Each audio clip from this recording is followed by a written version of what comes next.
Eu trago aqui uma mensagem que não estava nem preparado para dar, não. Como eu falei da campanha, deixa eu falar de Jonas capítulo 2, versículo 7. Mas eu gosto muito desse versículo aqui. Por quê? É um momento que você está desanimado, abatido, em que você está se entregando, você acha que acabou, não tem mais jeito. Mas isso não é só para a saúde, não, é para todas as áreas da sua vida. Olha o que diz aqui, 2,7, diz assim: quando desfalecia em mim a minha alma, eu me lembrei do Senhor. Somos nós. Então você recebe um diagnóstico que tem um câncer com uma metástase, que está espalhado pelo corpo, grau 4, não há mais nada. O tratamento vai ser paliativo, protelar um pouco, entenda bem, para dar uma dignidade à pessoa, a morte digna. Não, ele é Deus, pessoal. Quer dizer, quando ele estava desanimado, Jonas se entregue, ele lembrou-se do Senhor. Você tem que lembrar do Senhor. O que você deve lembrar? Você deve lembrar de Lucas 1,37. O que diz? Lucas 1,37. Porque para Deus, complete você, nada é impossível. Então você está desanimado, abatido, com um diagnóstico, já preparado para enfrentar aquele tratamento que você sabe que é paliativo, entenda bem, mas que o óbito chegará, não vai demorar muito. Aí você lembra de quê? Peraí, mas para Deus nada é impossível. Aí você vai buscar Deus, que você vai buscar o socorro do alto, você vai clamar a esse Deus, você vai suplicar a esse Deus, vai procurar conhecê-lo mais. Um pouco mais, palavras do Senhor. Marcos, um pouquinho atrás, Marcos 10, 27. O que diz Marcos 10, 27? Marcos capítulo 10, versículo 27. Jesus, olhando para eles, disse: para os homens é impossível reverter esse quadro. Estou falando de um câncer, mas às vezes não é um câncer, é uma esclerose múltipla, já avançada, entende? É uma doença que vai te levar à cegueira, entende? É o glaucoma, que está muito adiantado, uma catarata ou outra doença degenerativa que eu não conheço, entenda?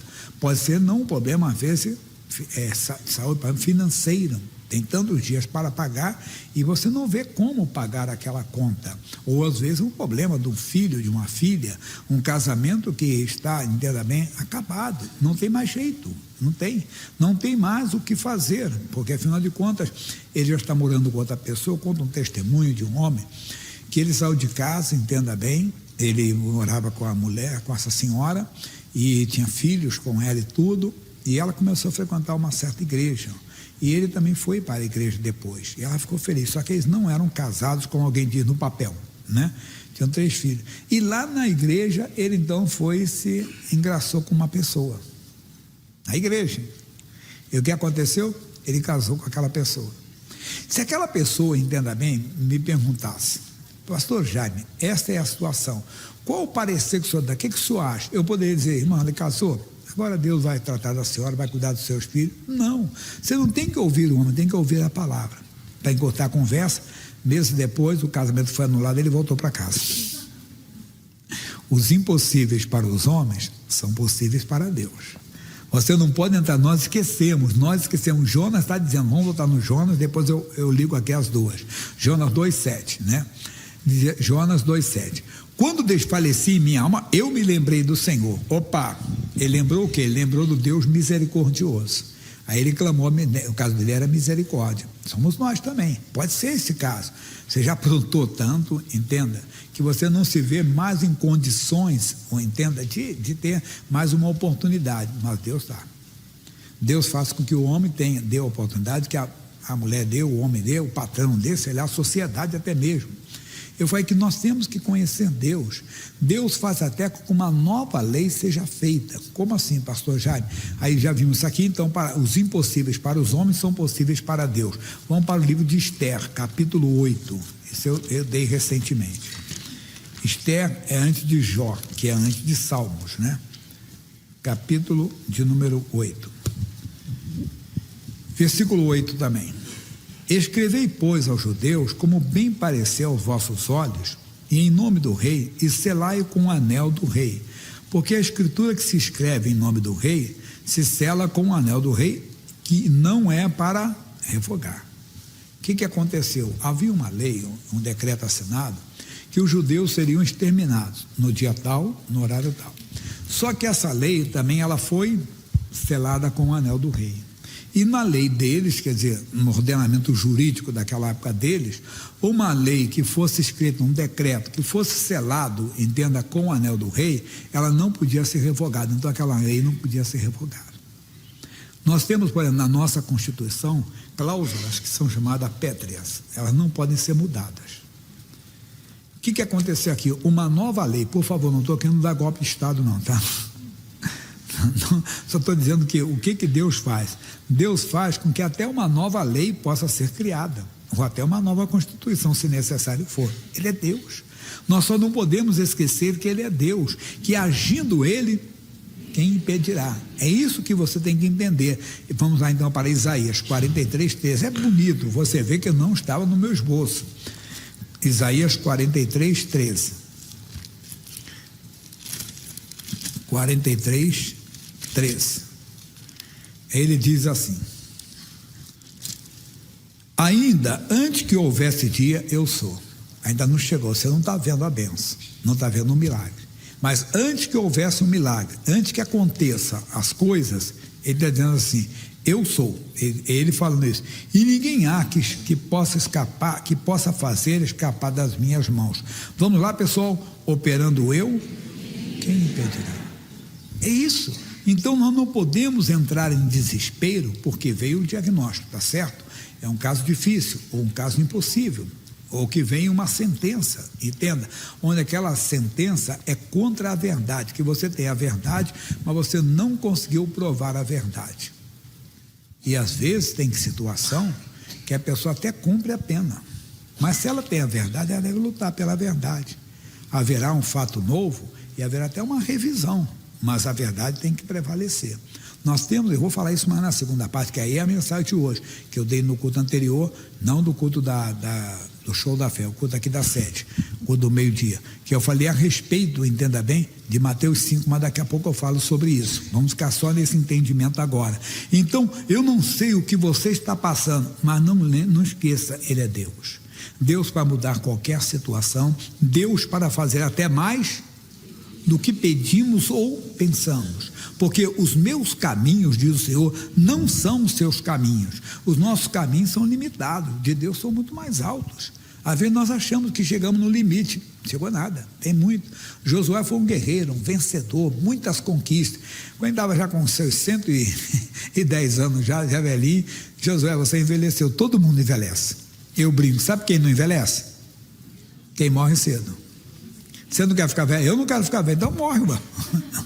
Porque todo mundo vai envelhecer, a fisionomia vai aparecer. Agora tem esses sites que fazem esses aplicativos, né, que aparecem na internet, que mostra você se mostrar eu daqui a 40 anos, vai mostrar só se for o esqueleto, né, 50 anos. Bem, 40 eu não digo nada, que pode até chegar, 105, 106 tem, até 115 enquanto, mas não estou dizendo, não estou com essa pretensão de chegar aos 115, 116 não. Eu tenho algo maior que é a eternidade com Deus, entende? Mas a verdade, eles fazem aí, envelhece a pessoa, né? Um dia desse até o missionário tem o avô dele, que morreu novinho, esse morreu com 101 anos de idade, né? Aí o missionário veio, a irmã do avô dele, a tia-avó dele, ela morreu, ficou um pouquinho com ciúme dele, morreu com 102. Aí eu fui no enterro de uma delas. Sabia que eu fui no enterro de uma tia do missionário? Essa realmente morreu muito nova, irmão, 94. Nova em comparação aos outros, né? 101 e 102, eu até brincava com o missionário, você vai passar o seu avô, aí ele mostrava sobre isso, que mostra, né, a pessoa envelhecendo, mas deixa isso de lado, o homem envelhece, Deus não. Josué, você conquistou muita terra, mas sabe o que Deus disse? Ainda tem muita terra para conquistar. Meu irmãozinho, alguém já disse, o limite é o céu é o nosso limite. Não, temos muita que alcançar, não desista não dos seus sonhos. Você pode ser bisavó, você vai ganhar seu bisneto. Você pode ser tataravó, tá vendo? Você que vai ganhar o seu tataraneto. O que você tem que fazer? Lembrar que Ele é Deus. Quando você se ver em qualquer situação perdida, não joga a toalha. Você tem um Deus para glorificá-lo. Você tem um Deus para invocar o nome dEle. Você tem um Deus que muda qualquer situação. E que eu falei, não tinha planejado isso, mas Deus colocou. Então não esqueça. Vamos voltar onde nós começamos. Quem lembra, pessoal? Jonas, o profeta. Como é que é o nome dele? Profeta, o que é apelido? Fujão. Porque era manhoso? Não. É que ela simplesmente fugiu do chamado de Deus. Tem muito fujão por aí. Quando desfaleci em mim a minha alma, eu me lembrei do Senhor e entrou em ti a minha oração. Não é só lembrar, você tem que orar. Você tem que provocar o poder de Deus. Provocar a ajuda do Senhor. Meu Deus, está escrito. É que eu vou falar da segunda parte, daqui a pouco. Eu estou querendo entrar à força aqui. Seu Deus, está escrito, o Senhor falou, está na tua palavra, então você vai. Aí você lembra do Senhor, lembra do que diz a palavra, do que está escrito na palavra. Você lembra daquele versículo da Bíblia, você lembra daquele ensinamento que um dia você recebeu. Eu, por exemplo, quando eu comecei, o versículo que me chamou a atenção, me acompanha, até dei para um amigo hoje esse versículo, e é Isaías 41:10. Não temas, porque eu sou contigo. Então, sempre que alguma coisa vinha para me intimidar, para me amedrontar, eu lembrava, não, Deus está comigo, eu não posso temer. Você não pode temer. Não pode, que a palavra, você vê, eu me lembrei do Senhor, lembrei do que Deus falou comigo, eu lembrei do que a palavra falou comigo, eu me lembrei da revelação que Deus me deu, do que Ele me entregou, eu me lembrei do Senhor.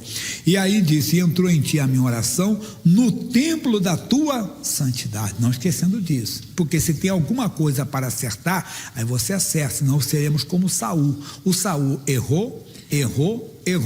Quando ele precisou de ajuda de Deus, ele pediu ajuda, não veio ajuda, porque ele primeiro tinha que se acertar. Então você vai entrar a sua oração, está dizendo aqui, no templo da tua santidade. Se eu não estou na santidade, antes de pedir a cura para o meu corpo, eu pedir a perdoa também.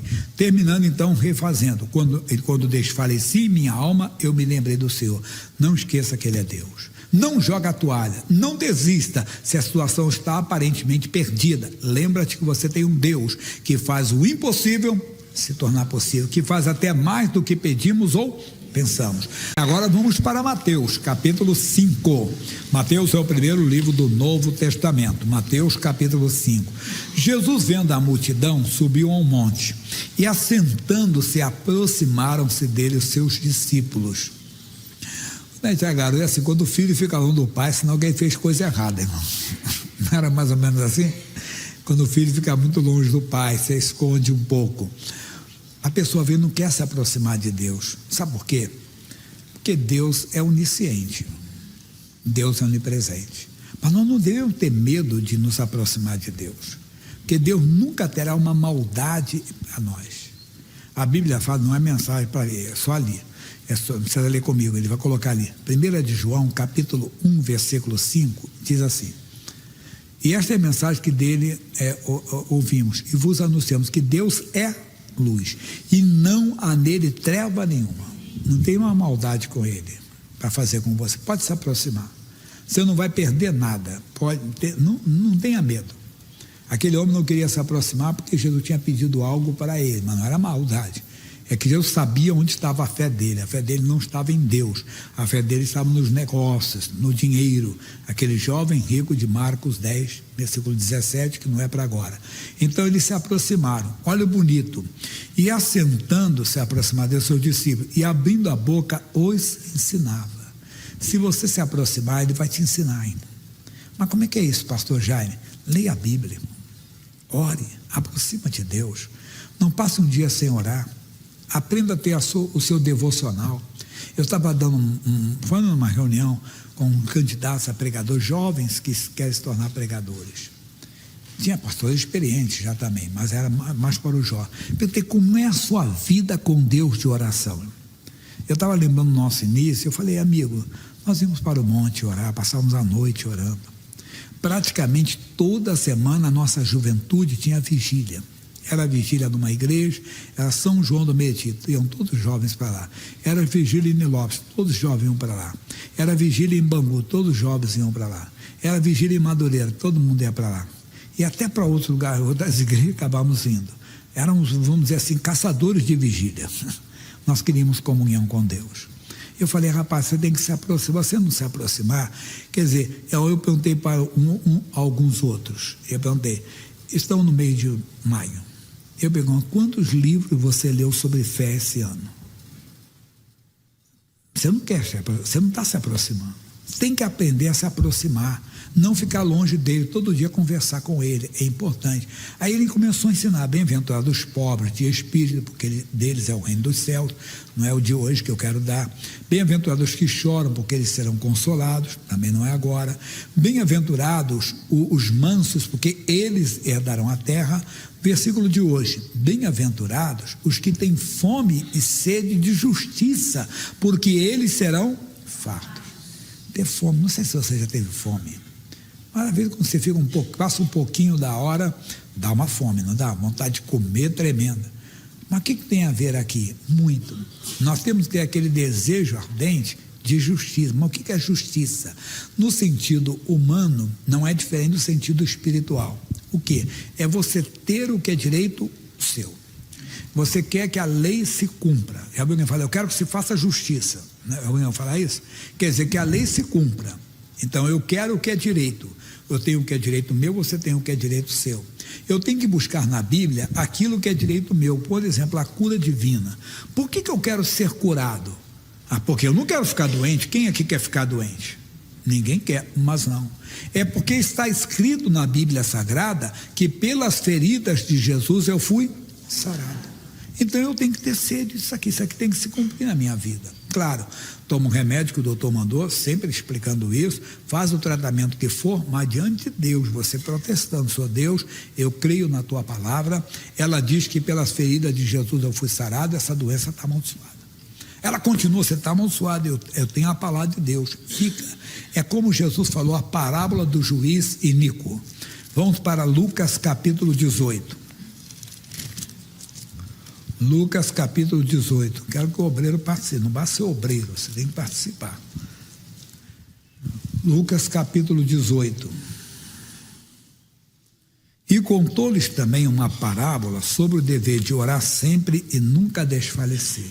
Quando? Quando a sua oração está fundamentada nas Escrituras. Quando a sua petição, a sua oração, ela está de acordo com as Escrituras, você não desfalece não, ela vai se cumprir. Quando é desejo humano é outra coisa. Naquelas perguntas, uma menina jovem ainda, falando para o missionário, o pastor Jaime que respondeu, eu não entendo porque tantas profecias que falaram na minha vida não se cumpriram. Eu disse, mas você está tão jovem, cheia de profecias assim? Não, às vezes tem gente que confunde, o Senhor me falou. Não, profecia é a palavra de Deus inspirada. É o que Deus falou, o que está escrito aqui é que se cumprirá. Os céus e a terra passaram, mas minhas palavras não vão te passar. Então você vai buscar aquilo que está escrito, você vai buscar aquilo que está na palavra de Deus, tem muita coisa para nós. Aí ele diz assim, dizendo, havia numa certa cidade um certo juiz que nem a Deus temia nem respeitava algum. Havia também naquela mesma cidade uma certa viúva, ia ter com ele dizendo, faze-me justiça. Quer dizer, senhor juiz, eu quero o que é direito meu. Você não pode pedir ao juiz o que não é direito seu. Vamos que eu gosto de uma casa, um apartamento aqui na São João, e outro com a petição, senhor juiz, eu venho aqui reivindicar a posse desse. Não, qual o documento que eu tenho que aquilo é meu? Que aquilo é uma herança, sei lá, né? Que é minha propriedade. Não vai nem aceitar esse pedido, né? Então muita gente tem que aprender. Agora, quando está escrito na palavra, eu quero. Por que eu quero a cura? Porque está escrito que eu fui curado pelas feridas de Jesus. Por que eu quero a libertação do meu filho? Porque está escrito que ele é herança do Senhor. É desta maneira que você vai vencer. É tendo então fome e sede de justiça. Está escrito, eu quero, aquilo está escrito. O profeta Isaías falou sobre o que a justiça faz conosco. Isaías 32, versículo 17. Isaías 32, versículo 17. Isaías 32, 17. Diz, e o efeito da justiça será paz. Mesmo quando não vem, você sabe que virá. Por quê? Porque foi Deus quem falou. Você não está pedindo uma coisa da sua cabeça. Você não está pedindo uma coisa, entenda bem, que você quis. É mais do que isso. Eu sempre gosto de citar o Isaac. O Isaac casou com Rebeca e viu que a Rebeca era estéril. O tempo foi passando, ela não engravidava, não fizeram nenhum tratamento, não tinha nenhuma coisa para evitar filhos, não. Bem que teve, entenda bem, é uma coisa séria, que teve, depois a descendência dele ali tem uma coisa séria, chamado a descendência de Judá, os filhos de Judá, de onde viria o Salvador, que eles evitavam, entenda bem, sempre que ele teria o relacionamento com a esposa, ele simplesmente jogava fora a semente que ele tinha que colocar na esposa, mas é um estudo para outro dia.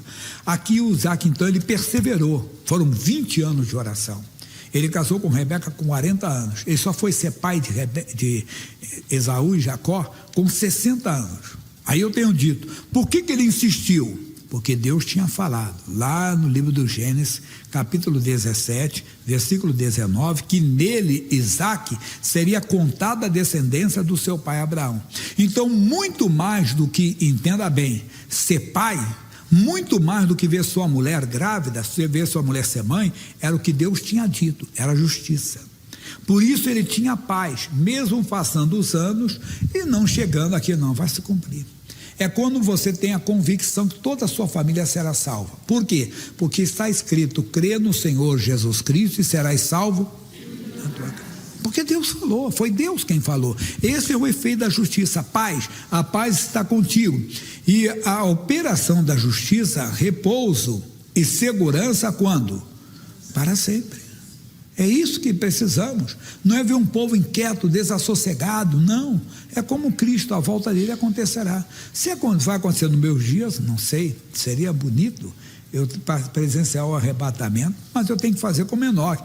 Enoque andou com Deus e Deus para si o tomou. Um dia Deus para si me tomará, mas eu tenho que andar com ele. Ou então eu posso ver, entenda bem, o juízo de Deus como Enoque, que viu o dilúvio. Nós veremos o arrebatamento da igreja. Veremos a igreja ser arrebatada. Entenda, vamos subir se estivermos aqui, mas se continuarmos andando com ele. Lembra que diz Gênesis capítulo 6, versículo 9, Enoque andava com Deus. Assim como lá no Gênesis 5, 25, que diz que Enoque andava com Deus, Noé também andava com Deus. Você tem que andar com Deus. Para quê? Porque se você for tirado desse mundo, foi Deus quem te tirou. Ah, foi a doença, sim, Deus permitiu. A doença porque tem que destruir o corpo.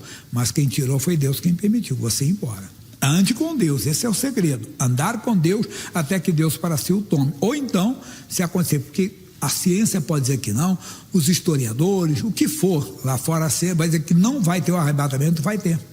A igreja de Cristo vai subir. Está escrito aqui, isso vai se cumprir. Não ficamos ansiosos por isso. Se for no nosso dia, amém. Se não for, dormiremos no Senhor, né?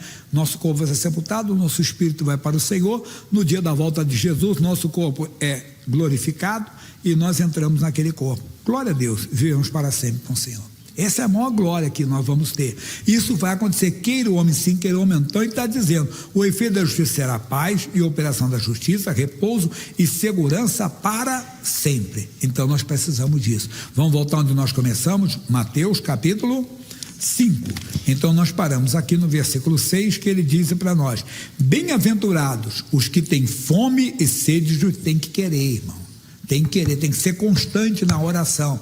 Nós desistimos. Não, Deus não quis, eu acho que eu não tenho fé. Se eu não tenho, então eu vou buscar essa fé. Mas eu tenho que ter fome, sede de justiça. Ou seja, eu tenho que ter o que está escrito. Eu tenho que participar daquilo que está escrito. Para eu participar daquilo que está escrito, então eu tenho que me envolver com Deus. Segura essa mensagem.